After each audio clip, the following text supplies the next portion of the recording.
রাঘব চাড্ডারা হারাতে পারেন রাজ্যসভার সদস্য পদ, জাতীয় রাজনীতিতে জটিলতা। রাঘবদের বড় ধরনের আঘাত হানার প্রস্তুতি নিচ্ছে আপ, হাতিয়ার সংবিধানের 10ম তফসিল। রাঘব সহ বিজেপিতে যোগদানকারী 3 সাংসদকে বড় ধরনের ধাক্কার প্রস্তুতি নিচ্ছে কেজরির দল। 7 সাংসদ লোকসভার চেয়ারম্যানকে আপ ছাড়ার বিষয়ে লিখিত জানালেও বিজেপিতে ভিড়েছেন মাত্র 3 জন। এই সুযোগ হাতছাড়া করবে না আপ।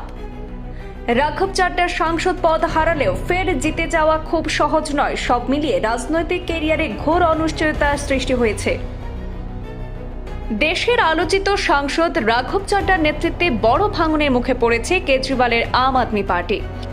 রাঘব সহ রাজ্যসভার 2/3 সাংসদ আম আদমি পার্টি ছেড়ে বিজেপিতে যোগ দেওয়ার পর দলটি তার নতুন কৌশল নিয়ে কাজ শুরু করেছে। দলীয় সূত্র অনুযায়ী বিজেপিতে যোগ দেওয়া 3 সাংসদ রাঘব চাড্ডা, সন্দীপ পাঠক এবং অশোক মিত্তলকে বড় ধরনের ধাক্কা দেওয়ার প্রস্তুতি নেওয়া হচ্ছে। এই প্রচেষ্টার অংশ হিসেবে দলের জ্যেষ্ঠ নেতারা বর্তমান পরিস্থিতি নিয়ে আলোচনা করছেন। গুজরাট সফর থেকে ফেরার কিছুক্ষণ পরেই মনীষ সিসোদিয়া গতকাল রাতে অরবিন্দ কেজরিওয়ালের বাসভবনে তার সঙ্গে দেখা করেন। মনীষ সিসোদিয়া গভীর রাতে রাজকোট থেকে ফিরে বিমানবন্দর থেকে সরাসরি কেজরিওয়ালের বাসভবনে যান। 7 জন সাংসদের দল ত্যাগ দলের উপর কী প্রভাব ফেলবে এবং এর ভবিষ্যৎ কৌশল কী হবে তা নিয়ে 2 নেতা আধ ঘন্টারও বেশি সময় ধরে আলোচনা করেন।